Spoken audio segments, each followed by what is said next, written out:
yo puedo tener los movimientos curvilíneos, algunos movimientos curvilíneos. Pero esa no es una fórmula. Y uno, o sea, el estudiante siempre dice, bueno, esta es la fórmula para desarrollar tal cosa. Pero lo que hay en el fondo es una ecuación, y nosotros le vamos a llamar una ecuación de itinerario. ¿Por qué? Porque va a estar en función del tiempo. La variable independiente va a ser el tiempo. Puede haber una función logarítmica, que es esta que está aquí, o pueden haber otro tipo de funciones más complejas, por ejemplo, esta exponencial, esta función que es una función senoidal, ¿ya? Que es el movimiento armónico simple, o esta función polinomial, que es, digamos, muchos polinomios que uno suma y puede encontrar una función bastante más compleja. Por ejemplo, cuando uno estudia los potenciales unidimensionales. Entonces, cuando uno tiene potenciales unidimensionales, uno encuentra funciones que son funciones polinomiales y que uno puede obtener cuáles son los mínimos de energía y los máximos de energía, dónde están en un pozo de potencial, etc. Pero el tema es que para estudiar el movimiento, además de lo que hemos definido, yo necesito este concepto de funciones, ¿ya? Que son funciones matemáticas en el fondo y que son de distintas formas y que tienen un cierto grado de simpleza y de complejidad. Sigo. Bueno, aquí tengo un gráfico que es... Bueno, lo que está aquí es el estudio de movimiento a través de una representación gráfica y solamente de funciones lineales. Aquí apareció este primer gráfico. Entonces aquí una primera recomendación para todos es que cuando yo tengo un gráfico, yo tengo que leer ese gráfico. Y lo primero que uno tiene que leer es cómo se relacionan las dos variables. Y para poder entender cómo se relacionan esas dos variables, primero yo debo saber cuáles son las variables. Entonces, aquí yo tengo una primera variable que es la aceleración en el eje X, que es la función, siempre la que está en el eje vertical, es la variable dependiente. Y la que está en el eje horizontal es la variable independiente. Entonces, la variable independiente aquí es X, y por este otro lado es A sub X. Y lo que me está diciendo este gráfico es que la aceleración en el eje X aumenta en forma lineal cuando yo varío X. Que es un caso complejo, porque no es con aceleración constante, como la que nosotros vamos a ver, sino que en este caso la aceleración es variable. Y si la aceleración es variable, significa que las fuerzas son variables. Y eso complejiza mucho el tema, ¿ya? Nosotros simplemente vamos a ver cuando la aceleración es constante. Aquí tengo otro grafiquito que es el tema de la temperatura.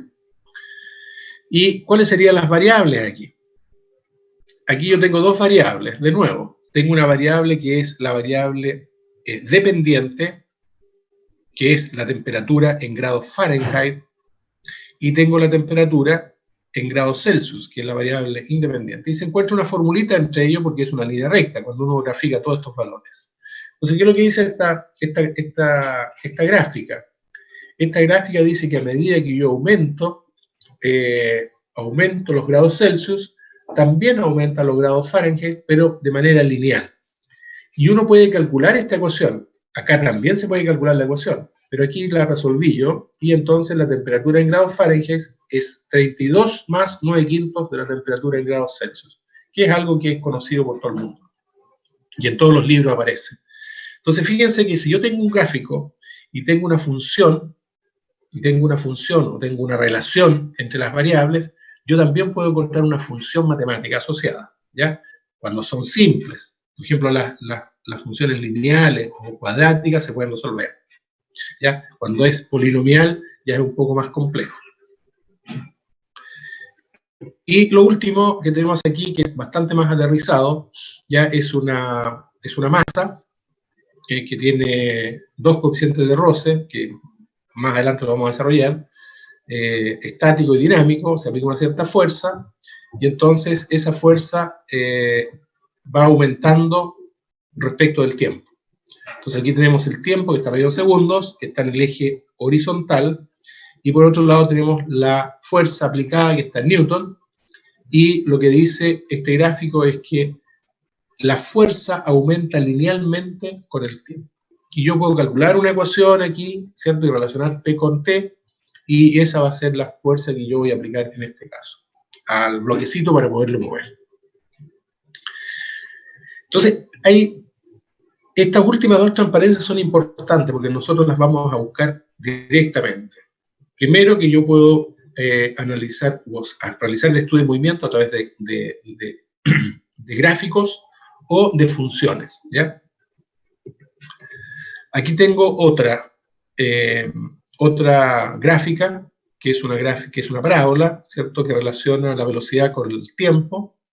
Acá también tengo otra gráfica que relaciona la posición con el eje X. Esta es una trayectoria, que es la trayectoria de un, no sé, de algo que suelta el avión y cae, ¿cierto?, linealmente. Y aquí tengo otro tipo de gráficas que son diferentes a las anteriores, porque estas son continuas. Aquí también es continuo. En cambio, aquí como hay tramos, hay una parte que es curva, otra parte que es recta, otra parte que es curva. Aquí fíjense que es recta, recta, recta, pero son cuatro funciones diferentes. Y estas son entonces otro tipo de funciones que también nosotros las deberíamos ver en el futuro, ¿cierto? Cuando estudiemos el movimiento de un cuerpo. ¿Ya? El primer caso tiene que ver con la posición, la velocidad y la aceleración. Y son funciones no continuas, ¿ya? Porque tienen un punto en donde se produce un quiebre en la función. Entonces, en este primer caso, lo que representa es que viene un auto con una cierta velocidad inicial, sí, y comienza a frenar y avanza en el eje X, pero va frenando y se detiene en ese punto, por lo tanto la velocidad es cero, se detiene y luego comienza a acelerar. Aumenta su velocidad y otra vez acá se detiene, ya, porque sigue, no es que se detenga, sino que sigue con velocidad constante. Así que aumenta en forma lineal. Y aquí están las gráficas de las aceleraciones.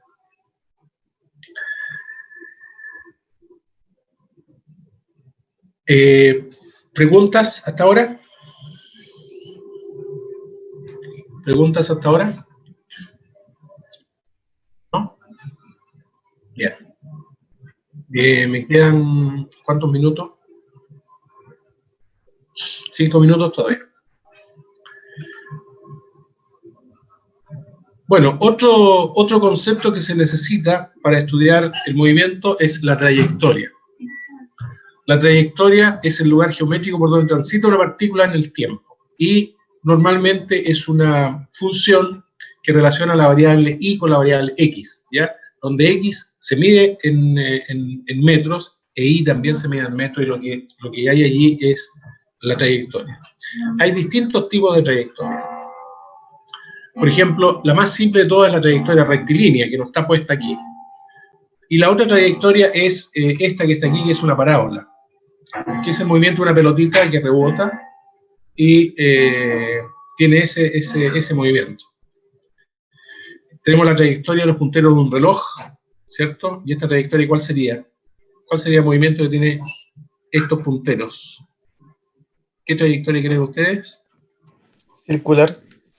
Muy bien, circular. Entonces, esta es una trayectoria parabólica y esta es una trayectoria circular, que son los punteros, el movimiento de los punteros de un reloj. Acá tenemos otra trayectoria, que es la trayectoria del cometa, no sé cuántito, ¿ya? Y que vino y después nunca más se vio. Entonces, uno debe sospechar que la trayectoria de este cometa, que es la trayectoria que está en azul, es una trayectoria hiperbólica. Por lo tanto, no es una trayectoria cerrada. Fíjense que esta trayectoria, que es la circular, es una trayectoria cerrada, porque luego se repite. Esta trayectoria es abierta, porque es parabólica. Así que esta es familia o prima de esta hipérbola que está aquí, ¿ya? Porque son trayectorias abiertas. Acá tengo otra trayectoria, que es el movimiento de la Tierra en torno del Sol. ¿Cuál sería esa trayectoria?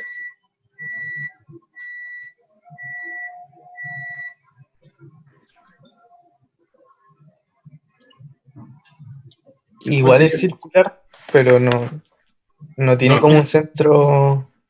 entonces, si no es circular, ¿cuál será?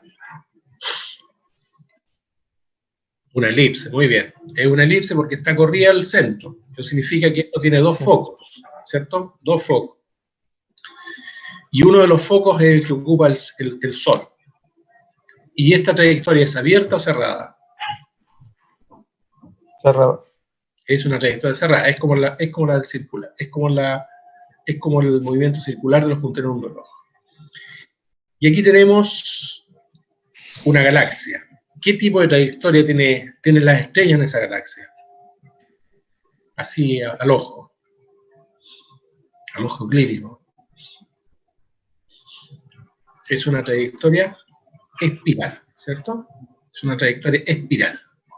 Es con lo que están sufriendo sus compañeros de curso en mecánica en este momento.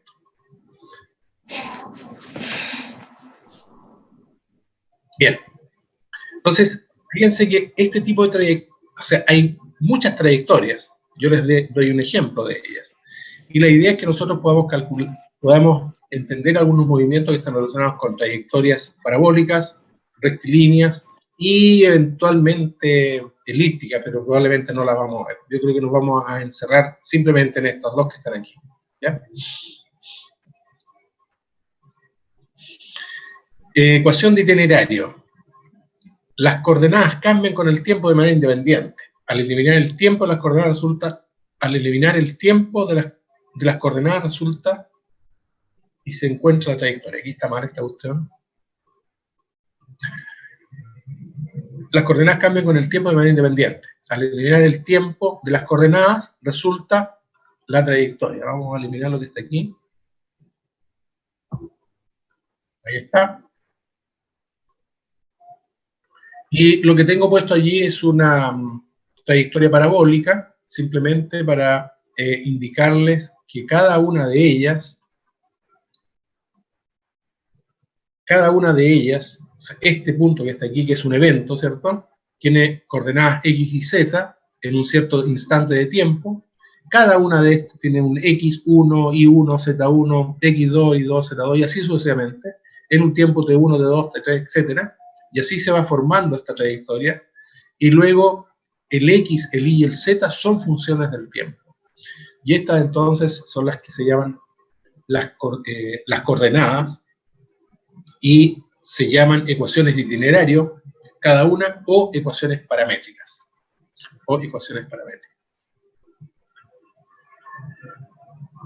Y la descripción cinemática del movimiento se hace entonces, es una rama de la mecánica que estudia el movimiento de una partícula sin preocuparse de la causa que produce el movimiento, y eso es en distintos tipos de movimiento. Acá lo que yo tengo es una onda, ¿cierto? Fíjense que es una onda transversal, no es una onda longitudinal, sino que es transversal, y hay movimiento de partículas. A mí me gusta muchísimo esta figura, porque fíjense que uno nota el movimiento que hay de la cresta de la onda, ¿cierto? Se va moviendo hacia la derecha, pero no hay movimiento de partículas, las partículas simplemente están vibrando en el eje vertical. No sé si se dan cuenta, y no se mueven las partículas, sino que están simplemente vibrando. Pero esa vibración que hay produce un movimiento ondulatorio. Bueno, está la caída libre, ¿cierto?